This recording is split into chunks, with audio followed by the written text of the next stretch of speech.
Jai Sriman Narayana. Namaste. Let us look at the names from the 8th slokam of Sri Vishnu Sahasranamam and their connectivity to wellness. The association of the names, meanings and a wellness aspect is very important for us because it reminds us the effort that we need to put on a daily basis of self-reflection. Of course, when we are chanting with devotion, surrender. But what happens after we are done with our chanting and done with our puja? That is the main idea of associating these meanings to a wellness aspect so that we keep reflecting on that throughout the day.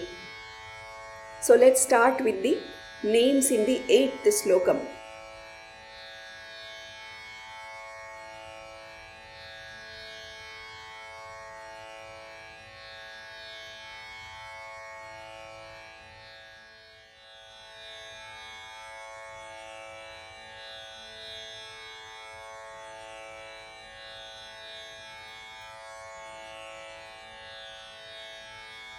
Ishanaha, the one whose strength to manage everything never diminishes.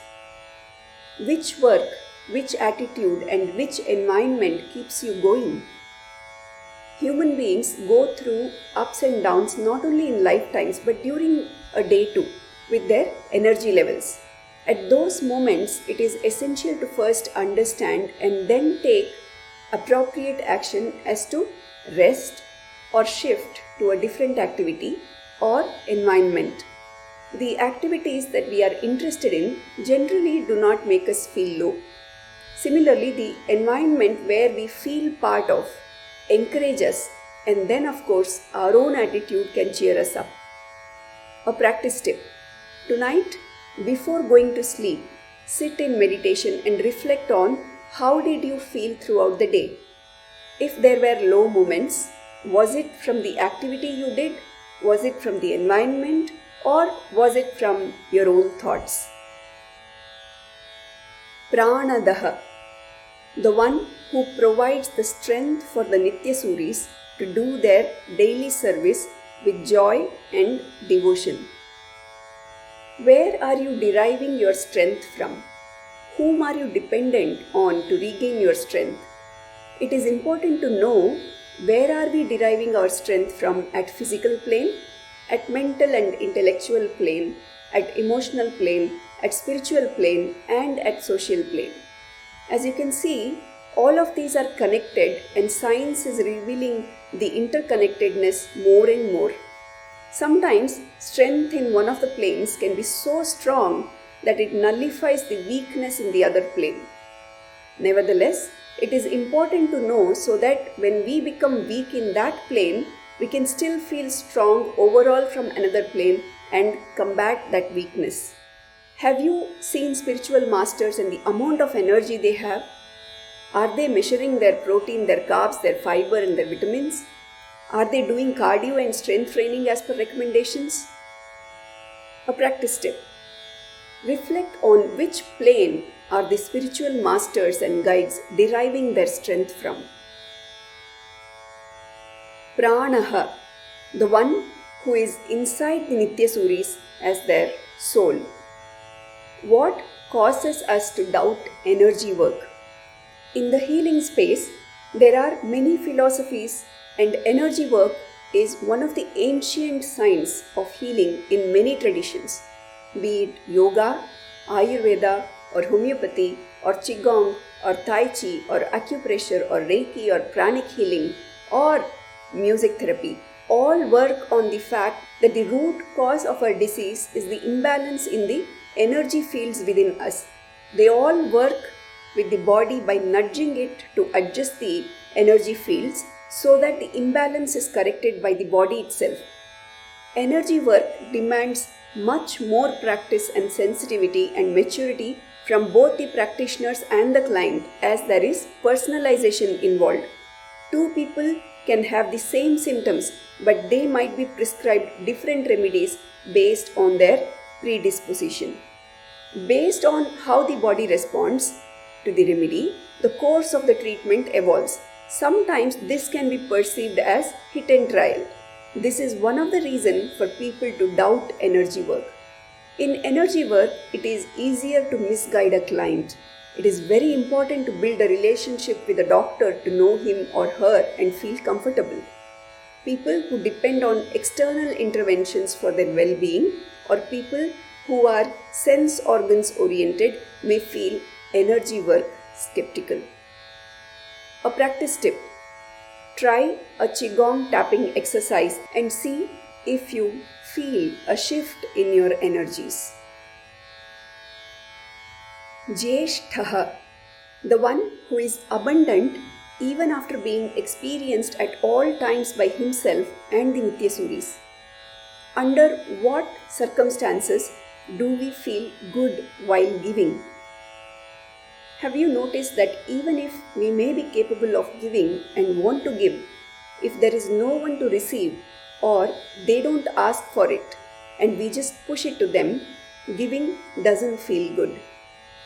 A practice tip: sit in meditation and ask yourself if you have people who need and appreciate what you can and want to give.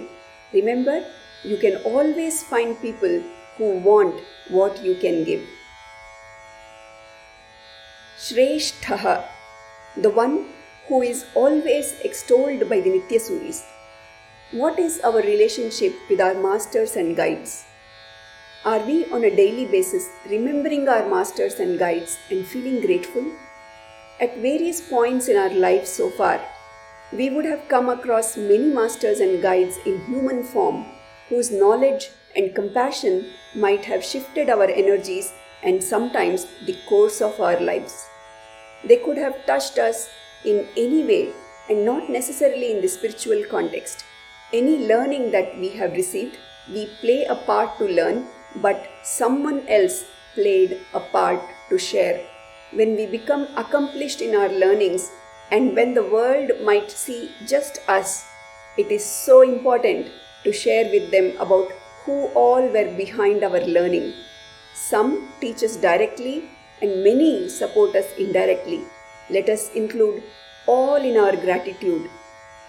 A practice tip: next time when you receive an appreciation for your accomplishment, please think, feel and share that appreciation with your masters and guides and the support system.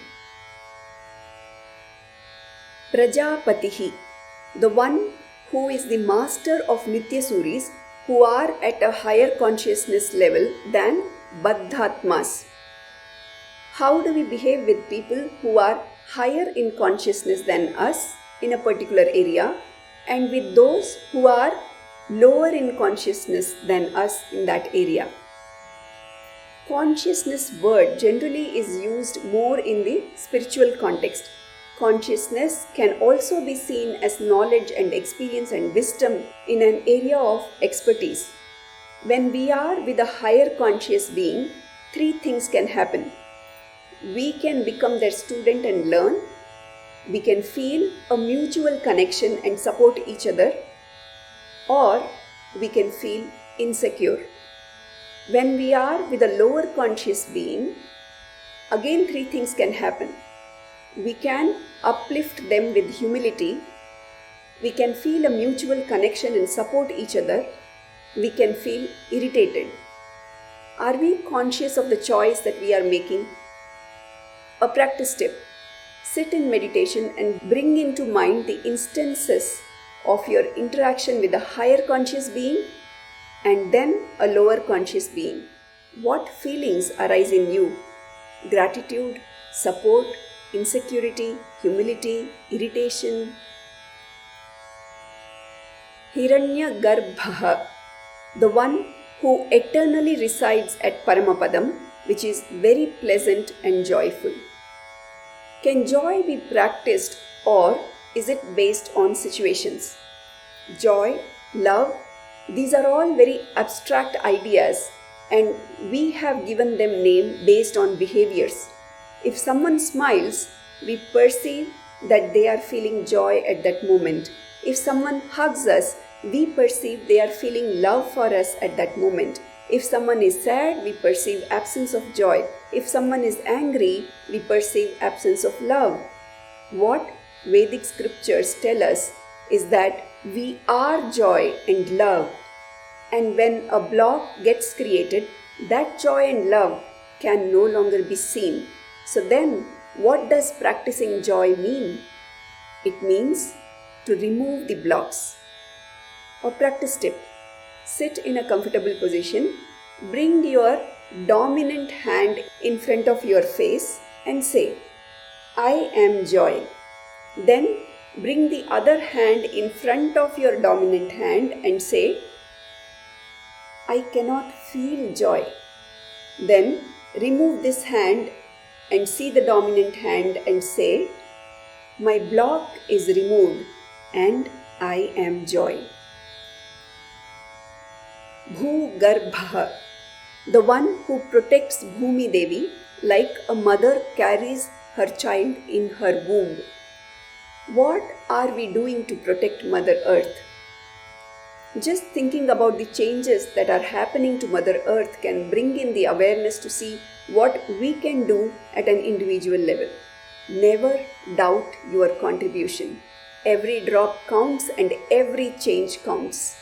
A practice tip: reflect on the following 12 areas and see where you are already contributing and where you can improve.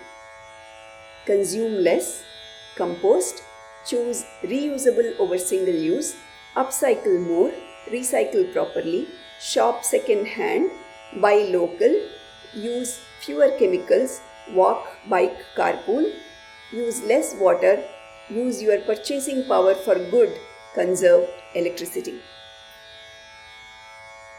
Madhavaha, the one who is the spouse of Mahalakshmi. When do relationships between spouse work better and when do they not? Mutual respect and trust are the key to any close relationships. Two people from very different upbringing come together in a marriage. It requires constant reflection and work on both the sides to see what is creating conflict and what gives us the power to resolve the conflict. Imagine a scene where father talks to the children about mother's family in awe and admiration, and mother talks to the children about father's family in awe and admiration. Sometimes people may be great as individuals and even in the roles of spouse, but when views on upbringing of children comes, they may end up in conflict. A practice tip: sit in meditation and ask yourself, do I know myself well? Do I know my spouse well? Can I listen more? Can I appreciate more? Madhusudanaha, the one who always has Lakshmi in him as he slays asuras like Madhu. In family matters, how important is that both the parents think harmoniously.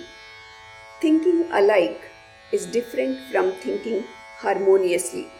Our body is the best example to visually understand. We all have two hands. There are situations when only right hand is doing something or left hand is doing something, and there are situations where both the hands have to come together to do something. Family matters are both hands coming together. If both parents are in the same consciousness level in many areas, the understanding might be better. If one is higher in some area and the other understands and follows, then also things work out. But if one is not able to see the other person being in the higher consciousness in a particular area, it can result in disharmony. A practice tip: look at various aspects, areas of your family and see what is the consciousness level of each member in that area. For example, how as parents you feel about giving consequences to the child for situations that demand it versus giving more independence to them. Thank you so much. We have completed 74 names from Sri Vishnu Sahasranamam and 74 wellness practice tips. Most of them are reflections. When you listen to a name, if you feel connected to a particular wellness aspect that you associate with it, we would like to hear that too. Please share in the comment section. Thank you so much.